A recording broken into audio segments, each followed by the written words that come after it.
मित्रों नमस्कार। आप है बसंत गुरु जी के साथ। आप सभी को पूर्णिमा की पहले तो बधाई।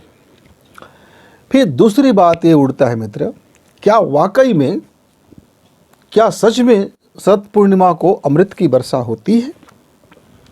और ये क्या वही अमृत है जिसको पी कर के देवता लोग कभी नहीं मरे, उनका शरीर कभी नहीं मरा, वो हमेशा अनंत काल के लिए जीवित रह गए और वो युवा अवस्था में ही जीवित रहे? क्या ये वही अमृत है जिसको पान करके ऋषियों की शरीर की कायाकल्प हो जाते थे, वृद्ध शरीर जवान बन जाते थे, वगैरह वगैरह? पर मित्रों सवाल ये उठता है कि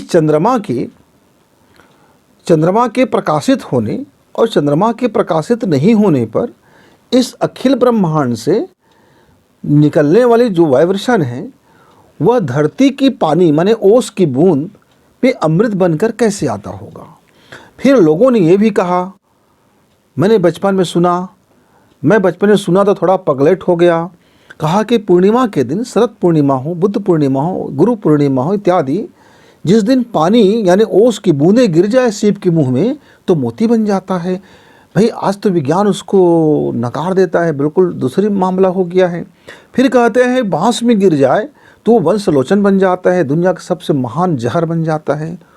और एक तरफ महान अमृत बन जाता है जब वो खीर में तस्मई में आ जाए तो। वही पानी का बूंद, वही जल, वही ओस की कणें। आज कितना प्रदूषण है मित्रों। आज आप महानगर में जाइए, दिल्ली में जाइए, कलकत्ता में जाइए, किसी भी महानगर में जाइए, दुनिया के किसी भी महानगर में जाइए, कोई एकाध अपवाद को छोड़ करके वहाँ की सांसों को लेने में फेफड़ा को नुकसान हो रहा है। और फिर ऐसे वायु में घुला मिला जल की वाष्प कण, मान लीजिए उसमें हमारे तस्मई में, हमारे खीर में, हमारे दूध में गिरता है, पानी में गिरता है, तो क्या वो हमारे लिए अमृत होगा? सोचने की बात है कि जिस प्रदूषण में हम सांस नहीं ले सकते, जिस प्रदूषण के पानी को आरओ मशीन से छान करके हजारों रुपए खर्च करके पानी को छान करके पी रहे हैं, ऐसे परिस्थिति में सिर्फ एक चंद्रमा के पूर्ण दिखने या नहीं दिखने से हम इस धारणा को अपना लेते हैं। अब इसके कमर्शियल पहलू पे आते हैं, आर्थिक पक्ष पर। क्या हुआ था, हमारे प्राचीन ऋषियों ने ये देखा कि इस देश के व्यक्ति कभी भूखे मत मरे और उसके पेट का भी ख्याल रखा जाए और वो धर्म को जीवित भी रखा जाए और समाज में कुछ चीज़ें मनुष्य को समझाया जाए कि सुबह क्यों उठना ज़रूरी है, दिन और रात क्या है, रात की क्या महिमा है, और अलग अलग ग्रहों की क्या विशेषताएं हैं, ग्रहों का अध्ययन क्यों करना चाहिए, ग्रहों के साथ हमारा क्या व्यवहार होनी चाहिए। ये तमाम चीज़ों को ऋषियों मुनियों ने उसको जीवन में ऐसा सेट कर दिया कि हम उसे बिना सोचे समझे परंपरा में लेते आए। आप भारत में किसी भी वक्त देखिए, महामारी के वक्त भी, कोविड काल में भी भारत की अर्थव्यवस्था में उतनी गिरावट नहीं आया। जनता तब भी अपनी कुछ खरीदारी करते रहे। हमारी जनता में हमारी ऋषि पूर्वजों ने कुछ ऐसा संस्कार बना दिया कि हर परिस्थिति में हम खर्च करते हैं। हर परिस्थिति में एक किसान, एक कम से कम आमदनी वाला व्यक्ति भी साल भर में हजारों रुपए का बिजनेस करा देता है। हर त्यौहार, इतना त्यौहार जुड़ा हुआ है। हर 15 दिन में आने वाली एकादशी व्रत, पूर्णिमा का व्रत, पंचमी का व्रत, नवमी का व्रत, गुरुवार का व्रत, रविवार का व्रत, लक्ष्मी माता की व्रत, संतोषी माता की व्रत, सरस्वती माता की व्रत, दुर्गा माता की व्रत, फलाने देवता की व्रत, ढिकाने देवता की व्रत, अंत में सब देवताओं की व्रत करते करते अंत फिर पति के लिए व्रत, फिर भाई बहन के त्यौहार के लिए स्पेशली फिर गोवर्धन पूजा, और फिर हो गया तो फिर जन्माष्टमी मनाओ। कृष्ण ने जन्म ले लिया तो मनाओ भाई, आज कृष्ण जन्माष्टमी, धूम धड़ाके करो, खूब बिजनेस कराओ, खूब मार्केट में बूम करा दो। रामनवमी आ गया, अब राम जी ने विवाह कर लिया तो आज तक पूरी दुनिया उसकी विवाह उत्सव मना रहा है। फिर तुलसी का विवाह हो गया तुलसी का विवाह क्यों की जाती नहीं मालूम, पर मेरे किसान भाइयों की गन्ना तो बिक्री हो ही जाती है, हमारे किसान भाइयों का एक उत्पादन तो बिक्री हो ही जाती है। अब आ गया मकर संक्रांति, मेरे किसान भाइयों के तिल के लड्डू तो बिक ही जाती है, मूंगफली बिक ही जाते हैं, पापड़ियाँ बिक ही जाती है। दिवाली आ गया तो मेरे कपड़ा व्यापारी भाई का कम से कम रोजी रोटी चल गया, सोने चांदियों के रोजी रोटी चल गया, होटल वालों का रोजी रोटी चल गया। मेरे भारत की परंपरा में त्यौहार, अध्यात्म, धर्म और उत्सव, इतना उत्सव धर्मीय देश है मित्र कि आप इस देश की उत्सव धर्मी को देख करके आपकी आंखें फटी की फटी रह जाएगी। मेरा कोई विदेश के व्यक्ति आ करके भारत के लोगों को यदि शोध करेगा तो हार्ट अटैक तो उसका हो जाना तय है कि हर परिस्थिति में भारतीय लोग उत्सव मनाते हैं, मरण उत्सव भी मनाते हैं हम लोग यहाँ तक का। अब कोई व्यक्ति का मृत हो गया, अग्नि संस्कार हो गया, अब 9 दिन तक की उसके इसमें भोज करते रहो, परिवार के साथ भोज करो। फिर 10वें दिन महा उत्सव जैसे मृतक भोज पार्टी दी जाती है, मृतक भोज। फिर कितने दान दक्षिणा, इतनी दान दक्षिणा कि लाखों रुपए का कारोबार। और आदमी क्या हुआ है भाई, पैदा लिया है क्या? नहीं, वो स्वर्गवास हो गया है। अब स्वर्गवास में भी स्थान पक्का करने के लिए भी खर्चा, फिर साल भर तक का खर्चा। कोई बच्चा पैदा हो गया तो फिर ढोल तमाशे और नगाड़े तो बजने हैं।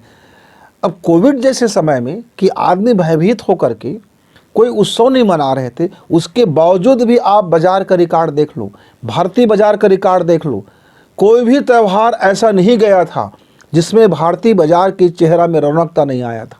भारतीय बाजार जिस समय खिला नहीं था, खिल गए थे। इसीलिए हमारे जो अर्थशास्त्री थे भारत का, ऋषि चिंतक जो अर्थशास्त्री होते थे, वे पर्वों को, ग्रहों की चाल को और नक्षत्रों को और उपवास के क्रम को, धार्मिकता को और जीवन को एक ऐसा सिस्टम में ढाल दिया कि परंपरा बन गया कि अब हम उस पर सवाल नहीं उठा सकते।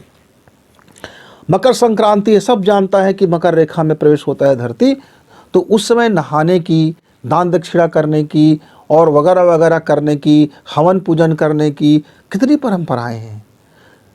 मकर संक्रांति हो गया, धरती ने अपनी पोजीशन बदल दी तो हम एक उत्सव मना लेते हैं। आज एकादशी व्रत है तो उत्सव मना लेते हैं, आज पूर्णिमा है तो उत्सव मना लेते हैं। अब ये जो पूर्णिमा में अमृत वर्षा होने की एक ऐसा बातें आ गया कि मैं बचपना से मैं इस बात को लेकर के बड़ा आतंकित हो गया था। मेरे मन के अंदर में आतंक आ गया था कि अमृत आदमी पा जाए तो क्या होगा। ये शरीर मरण धर्मा शरीर, या कमज़ोर शरीर, या पोष शरीर, बात बीमार पड़ने वाला शरीर, एक प्रदूषण को झेल नहीं सकता।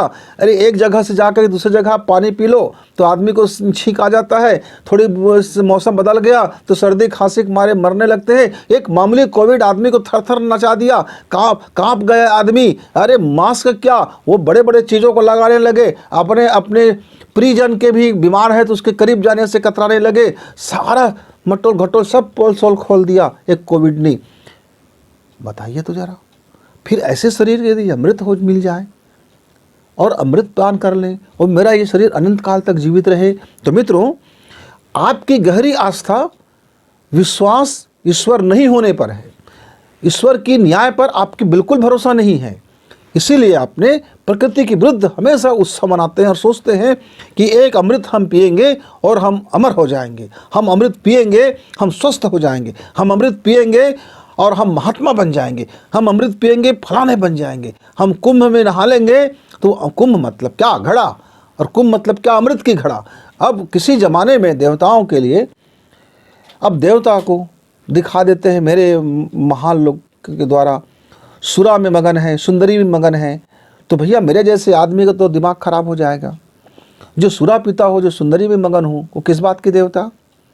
आप समझ लीजिए, आपके घर में कोई राग रंज हो रहा है, आपकी बहन बेटी है, आपकी मम्मी है, आपके पापा है, आपकी बेटियां हैं, सब है, उसके बीच में यदि इस तरह से हरकतें हो तो आप उसको क्या करोगे, क्या कहोगे। जरा लॉजिक समझ लो मित्र। तो सवाल उस शास्त्रों का नहीं है जो बीच में घालमेल कर दिया है, जो बीच में व्यापार लगा दिया है, जो बीच में मार्केटिंग कर दिया है अपनी बिजनेस बढ़ाने के लिए। अब हमारी सरकार क्या लेती है, टैक्स लेती है, उस ज़माने में टैक्स का प्रावधान नहीं था। जिस ज़माने में ऋषि परंपरा बना तो स्वतः लोगों को टैक्स देने के लिए उत्साहित करना, तो एक दूसरे के सामान को खरीदी बिक्री करना, एक दूसरे के सम्मान करना, एक दूसरे के हालात को ख्याल रखना, तो बन गया दान दक्षिणा का रिवाज कि चलो भाई सामूहिक कोई एक घर बनवाना है तो आज सब दान कर देते हैं, मंदिर बनवाना है तो चलो दान कर देते हैं, थोड़ी थोड़ी मुट्ठी लगा देते हैं। और सरकार से, अब हमारे तो कोई सरकार रहता नहीं था, हम प्रजातंत्र में जीवन जीते थे।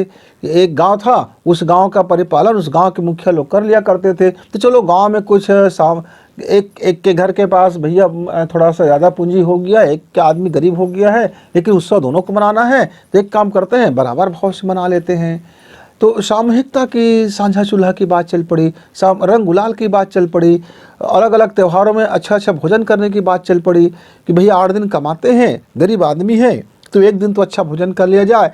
तो एक एकादशी का दिन चुन लो भाई, उपवास रह लो, उस दिन का बचा खुचा जो भी हमारा अन्न का दाना है दूसरे दिन उत्सव मना लो। तो इस छोटी छोटी वैज्ञानिकता को लेकर के इस देश की परंपराएं बनी। पर मित्र, आज आप पढ़े लिखे हो, आज आपका पहला कर्तव्य है कि जो भी ईमानदारी से आपका टैक्स बनता है वो भरो, क्योंकि सरकार जब टैक्स मिलेगा तो यह जिस देश का भला होगा।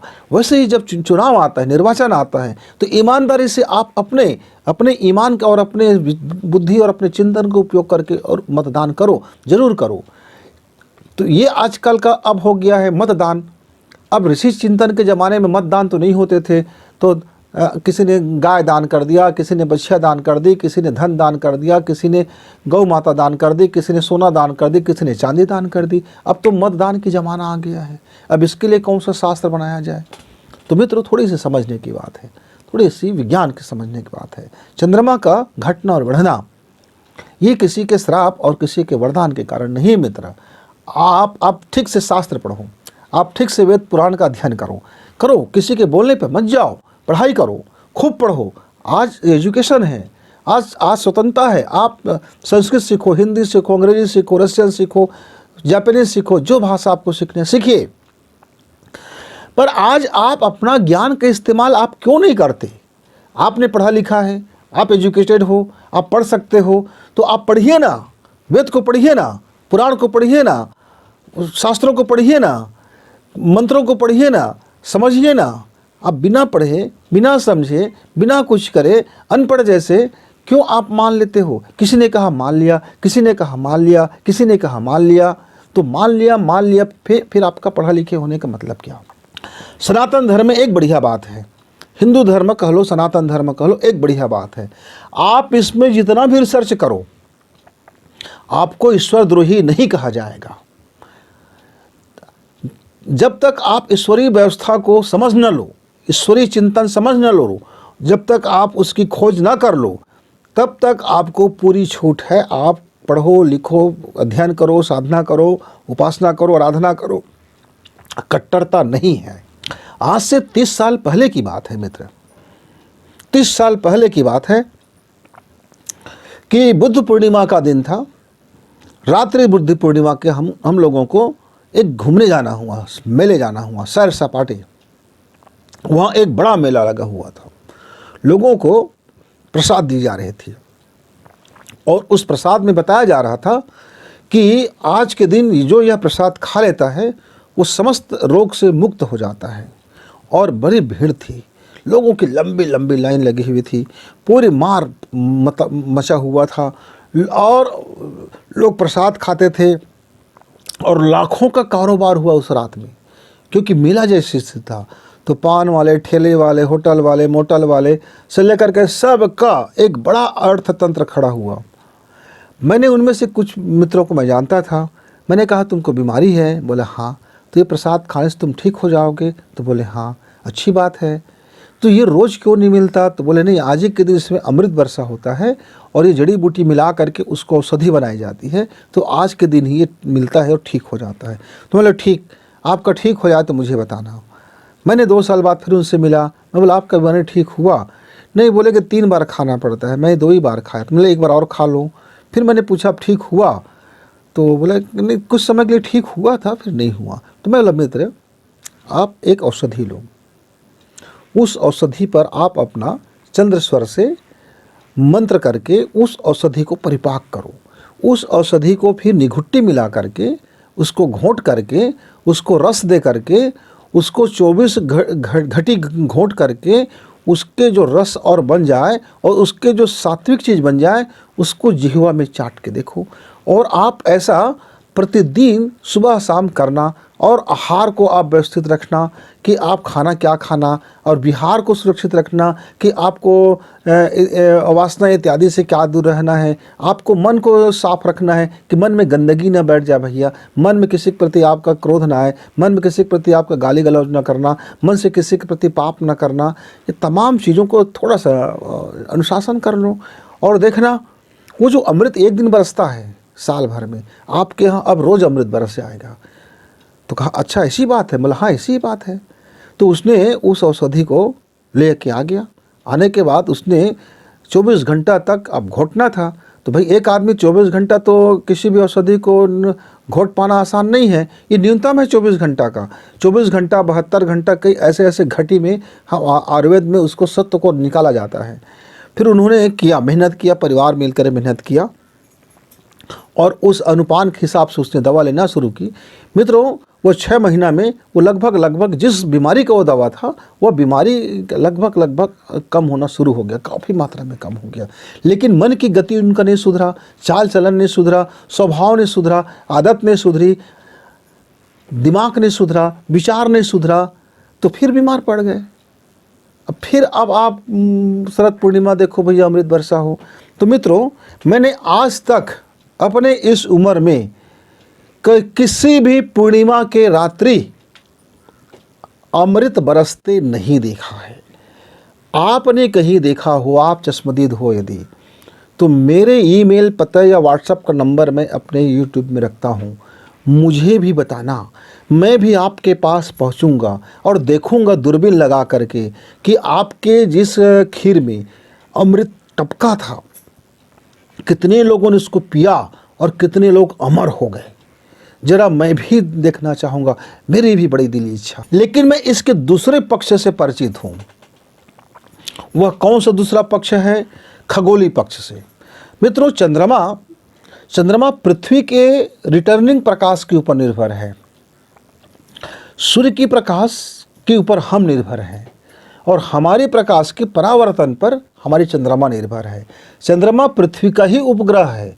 चंद्रमा का अस्तित्व पहले इस ब्रह्मांड में बिल्कुल नहीं था। अलग अलग ग्रहों की अलग अलग कई चंद्रमाएं होती हैं। पृथ्वी के पास एक चंद्रमा है। उस चंद्रमा पर जिस तरह से छाया बनती है और उसका प्रकाश का प्रकीर्णन होता है, जब हम अंधेरे में हो जाते हैं तब वह प्रकाश हमको दिखाई देता है। और चूँकि वह पृथ्वी का चक्कर लगाता है चंद्रमा, और चंद्रमा पृथ्वी का चक्कर लगा रहा है और पृथ्वी सूरज की चक्कर लगा रहा है, तो ये तो दिन और रात होने की जो घटना है, ये दिन और रात होने की जो घटना के साथ साथ चंद्रमा का जो दिन और रात होने की घटना है, बिल्कुल दोनों में भिन्नता है। क्योंकि सूर्य की कला और सूर्य की मैग्नेटिक पावर और सूर्य की जो गुरुत्वाकर्षण है, सूर्य की जो अपनी साइक्लोन है, उसका प्रभाव हमारे पृथ्वी पर है, और हमारे पृथ्वी की घट के हिसाब से, कला के हिसाब से उसका चंद्रमा का परिक्रमा करते हैं। चंद्रमा का घूर्णन की गति हमारे पृथ्वी की घूर्णन गति से भिन्न है। और जो हमारी गतियाँ चलती है, तो उस तरह से हमारे यहाँ पृथ्वी में भी प्रत्येक देश में, हर गांव में एक जैसा दिन रात नहीं होता। पृथ्वी में चले जाइए, पूर्वी गोलार्ध में चले जाइए, उत्तरी गोलार्ध में चले जाइए, दक्षिणी गोलार्ध में चले जाइए, तो इस धरती में, इस पृथ्वी में भी 12 घंटा का दिन और 12 घंटा का रात नहीं होता। हम अमूमन औसत बोल देते हैं। कई जगह में तो इसके विपरीत भी है, बहुत विचित्रताओं से भरा हुआ दिन रात है। तो जो चंद्रमा है, 15 दिन धीरे धीरे जो उसकी रोशनी की जो कलाएं हैं वो बढ़ती है, और वैसे धीरे धीरे घटती है। जब घटने लग जाती है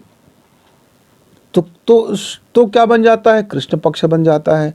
और जब बढ़ने लगती है तब क्या बन जाता है? शुक्ल पक्ष बन जाता है। आप देखे होंगे कृष्ण पक्ष में रात ज़्यादा उजाला का होता है और शुक्ल पक्ष में रात कम उजाले का होता है, क्योंकि धीरे धीरे उजाला बढ़ता है और पूर्णिमा में आते हैं तो पूर्ण उजाला हो जाता है। अब प्रेमी प्रेमिकाओं के लिए चंद्रमा एक उपमा है, और हमारे मोर के लिए, पशु पक्षियों के लिए रात्रि में जब चंद्रमा खिल जाती है तो अंधेरा दूर रहता है, तो उनके लिए भी एक उत्सव है। अब आजकल तो सब मॉल और थिएटर और दुनिया भर में उत्सव मना लेते हैं, तब चंद्रमा की वह चांदनी रात अब किसी प्रेमी जोड़े को अब वो आपस में नहीं बुलाता। अब जंगल में कौन जाएगा, निर्जन में कौन जाएगा, और कलकल करती नदी में चंद्रमा की जब छाया पड़ती थी तब जो उसकी सुंदरता बिखरते थे, अब कवि लोग भी चंद्रमा यह नज़ारा देखने, कविता लिखने कौन जाएगा नदी में। नदी में भी अब कई तरह की प्रदूषण है, अब नदी भी कितना पानी रह गया है मित्र। तो आध्यात्मिकता यानी साधना करने वाला व्यक्ति, मान लीजिए आप जब साधना करते हैं, मंत्र साधना करते हैं, रूप साधना करते हैं, यानी भक्ति करते हैं, तो होता क्या है, जब चंद्रमा जिस मात्रा में ज़्यादा रात्रि में खिला होगा तो आपकी जो वायनासिका का जो स्वर है, आपकी जो मेरुदंड है, जो बोन मेरो जहाँ से बनता है मेरु रज्जु में, उसके अगल बगल दो धाराएं चलती रहती है, एक शीतल की धारा और एक गर्म की धारा। एक शीतल की धारा जिसको हम चंद्र नाड़ी बोलते हैं, और दूसरा एक गर्म की धारा जिसको हम सूर्य नाड़ी बोलते हैं। अब उस चंद्र नाड़ी को हम वायनासिका से संबंध करते हैं, ताकि वायनासिका में चलने वाली जो हमारी स्वर है या जो सांसें हैं, वे हमारे फेफड़ा होते हुए हमारे हृदय के दाहिने हिस्से को वह छूता हुआ जाता है, और उस समय फिर हमारे बोन मेरो में वह ठंडकता की एनर्जी पैदा करता है। और उसी तरह से दूसरा नाड़ी, इसलिए हम प्रतीक रूप से नाक को बोलते हैं कि भैया चंद्र नाड़ी करना है तो बायां नाक कर लो, सूर्य नाड़ी करना है तो दाहिना नाक कर लो। ये एक प्रतीक है उस मेरु रज्जु में। जब चंद्रमा में पृथ्वी की पूरी प्रकाश का प्रक्षेपण होता है और उसका परावर्तन हमको जब दिखता है, उस समय यदि हम अपनी चंद्र स्वर से, यानी कि शांत मन से, शुद्ध मन से, शांत मन से अपने आप के विराट स्वरूप को याद करते हुए हम ईश्वर की भक्ति करते हैं, तो हमारे लिए वह एक अमृत के समान हो जाता है। हम अपने भक्ति और आस्था और निष्ठा में हम उस समय हमको एक मदद मिलती है, चुंबकीय साइक्लोन मिलता है, एक बाहरी मदद मिल जाता है, वातावरण का मदद मिल जाता है, चुंबकीय प्रभाव का मदद मिल जाता है, एक मैग्नेटिक पावर का मदद मिल जाता है। तो हमारे मन और चंद्रमा की तारतम्य में बहुत तेज़ी से बैठता है। तो मन जिस तरह से घटते बढ़ते रहता है, वैसे ही चंद्रमा की कलाएं भी घटती बढ़ती रहती है। पृथ्वी की खगोलीय घटना है, जबकि मन की घटना हमारे आंतरिक विचार की है, हमारी सोच के हिसाब से है। तो यदि हम चंद्रमा के साथ में अपने मन के तालमेल बैठा लें और अपनी चंद्र स्वर में हम अपनी साधना करें, तो हमारे लिए वह एक उत्तम काल के रूप में आता है। तंत्र योगी के लिए भी वो एक शानदार है, मंत्र योगी के लिए भी एक शानदार है, हठ योगी के लिए भी शानदार है, और गृहस्थ में रहने वाले जितने भी मेरे भाई बहन हैं, उनको मातृ स्वरूप में भक्ति करने के लिए भी वो उतना ही कारगर है। और जो भक्ति मार्ग वाले हैं, प्रेम मार्ग वाले हैं, ज्ञान मार्ग वाले हैं, सबके लिए एक अनुकूल माहौल आता है, चुंबकीय प्रभाव होता है, खगोलीय प्रभाव। उस समय यदि हम अपने मन को स्थिर करके, शांत करके, हम जिस अपने अवस्था को हम जिस ड्रीम में लगा दें, वो सीधा का सीधा हमारे अंदर प्रभावित करता है। हमारे अवचेतन उस समय इतना शांत रहता है। तो शुक्ल पक्ष में मित्रों, जिस तरह से सूर्य की प्रकाश धरती पर पड़ता है, धरती की प्रकाश चंद्रमा पर पड़ता है और उसकी प्रकीर्णन होकर के फिर हमारी तरफ लौटता है, तो जैसे जैसे चंद्रमा की कलाएं बढ़ती है, तो मांत्रिक लोगों की मंत्र शक्ति का प्रभाव भी बढ़ता है। क्योंकि लौटते हुए जो चुंबकीय प्रभाव है, यह चुंबकीय प्रभाव लौट करके हमारी ओर आता है। जब हमारी ओर आता है और हमारे अंतरंग मन में टकराता है वो, तो हमारे अंदर में आप जिसको मुक्त करते हो वो लौट के आता है। जब हम कई बार अवधारणा करते हैं कि मैंने प्रेम को मुक्त किया, आहा अद्भुत प्रेम, इस अखिल ब्रह्मांड से मैं स्वतंत्र हो गया, मुक्त हो गया, अद्भुत है, ये लौट करके मेरी ओर 1000 गुना बन करके आ रहा है, आहा मैं प्रेम से सराबोर हो रहा हूँ। हम ये भाव करते हैं। यही भाव है जब पृथ्वी से निकलने वाली जो ओरा है, जो चुंबकीय प्रभाव है, वो चंद्रमा पर प्रभावित होता है और चंद्रमा से टकरा करके वो फिर हमारी ओर लौटता है। और जो उसकी शक्ति अद्भुत होती है, अद्भुत शक्ति होती है, इसलिए हम उसको हम पूर्णिमा के दिन को हम अमृत का दिन समझते हैं, क्योंकि हमारे लिए वो एक अमृत तुल्य हो जाता है। हमारे विचार, हमारी साधना, हमारे जीवन के लिए एक वो अनमोल क्षण हो जाता है। तो इसलिए हम उसको पूजनीय मान करके उस दिन को, रात को व्यतीत करते हैं। रात में सोए नहीं, रात को साधना परक बनाएं, रात को भक्ति परक बनाएं, रात को ज्ञान परक बनाएं। ज्ञान यज्ञ करो, प्रेम यज्ञ है, भक्ति यज्ञ है। आप रात में चिंतन करो, मनन करो, स्वाध्याय करो, कीर्तन करो। ये इससे आपके अंदर, आपके भीतर में आपकी विचार का अमृत, आपके चिंतन का अमृत, आपका प्रेम का अमृत, आपकी अभिव्यक्ति का अमृत, आपके शानदार होने का अमृत, आप अपने को पूर्ण व्यक्त करने का अमृत, ये अमृत पैदा होता है मित्र। अब जब रात भर जाग रहे हैं भाई, तो आज अब इसको, हम भारतीय परंपरा के लोग हैं, तो क्यों ना इसको उत्सवमय बनाई जाए। तो उसके लिए फिर भाई अब भजन हो, कीर्तन हो, नृत्य हो, तो फिर प्रसाद की भी व्यवस्था हो। और उस समय फ्रिज था नहीं, उस समय फ्रिज तो था नहीं। तो रात के बाहर में एक जब ओस की बूंदें गिरती है, जब ठंडा हो जाता है, और रात में बनी हुई जो खीर है, तस्मई है, जब वो ओस की बूंदें पड़ती है, जब उसमें पपड़ी जम जाती है, जब वो ठंड में तो उसके जो सरफेस टेंशन में जो क्रिया होता है, जो उसकी जो शुद्ध पानी है, जो शुद्ध जल है, उसकी दूध के साथ जब क्रिया होता है, तो उसकी जो गुणवत्ता है, उसकी आयुर्वेदिक गुणवत्ता में बदलाव आ जाता है। और फिर जब हम उसको प्रसाद मान के ग्रहण करते हैं, और जिस भाव में हम रात में जागे हैं, जिस भाव के अंतर्गत हमारा जीवनचर्या है, जिस भाव से हम सांसें ले रहे हैं, उस भाव में डूबा हुआ, प्रेम में डूबा हुआ, भक्ति में डूबा हुआ, ज्ञान में डूबा हुआ, जब हम उस खीर को खाते हैं, तस्मई को खाते हैं, तो हमें लगता है वो हमारे शरीर में जा करके हमारे अन्नमय कोश को, ज्ञानमय कोश को, आनंदमय कोश को, विज्ञानमय कोश को पवित्र कर दिया। अद्भुत आनंद आ गया। तो मित्रों, वो न खीर का कमाल है, न पूर्णिमा का कमाल है। कमाल है आपकी भक्ति भावना का। पूर्णिमा में रात्रि है, रात्रि चांदनी है, तो जीवन का एक उत्सव, आनंद आता है। उस आनंद का परिणाम है वो। और इस पूर्णिमा में यह एक अवसर बनता है, एक ऐसा सुयोग बनता है कि रात जब पूर्ण चंद्रमा में हो, तो हमको लाइटिंग की ज़रूरत नहीं, हम कृत्रिम रोशनी में रहते रहते उब चुके होते हैं। तो जो प्रकृति का रोशनी है, तो प्राकृतिक जीवन है, प्राकृतिक प्रेम है, कोई बनावट जीवन नहीं, तो फिर उसका आनंद कई गुना बढ़ जाता है मित्रों। तो आप शरद पूर्णिमा के दिन अमृत का वर्षा होता है कि नहीं होता है, ये बात की बात है। तो मित्रों, यह आध्यात्मिक साधना करने वालों के लिए यह एक बहुत सुनहरा समय होता है। वैसे हर गृहस्थी वालों के लिए एक आनंद उत्सव मनाएं। उस जीवन का यही तो अमृत है, जब हम पूरे फैमिली मिल करके एक आनंद उत्सव मनाते हैं, हंसी खुशी मनाते हैं, अपनी द्वेष भावना छोड़ देते हैं, अपनी नफरत छोड़ देते हैं, अपने अंदर की ईगो को छोड़ देते हैं, और सब मिल करके जब जीवन जीते हैं, तो ये संबंधों का अमृत बरस जाता है, प्रेम का अमृत बरस जाता है, ज्ञान का अमृत बरस जाता है, साधना का अमृत बरस जाता है। मैंने इस पक्ष को जाना है मित्रों।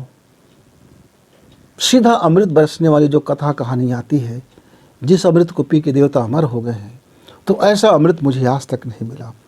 आपको मिला हो तो ज़रूर बताइएगा। मैं पीने के लिए नहीं आऊँगा, पर मैं जानने के लिए ज़रूर आऊँगा कि वो अमृत पीने के बाद आपके जीवन में, आपके शरीर में क्या वास्तव में अमरता को प्राप्त आपने किया। फिर मिलेंगे, तब तक विदा। गुरु जी को नमस्कार।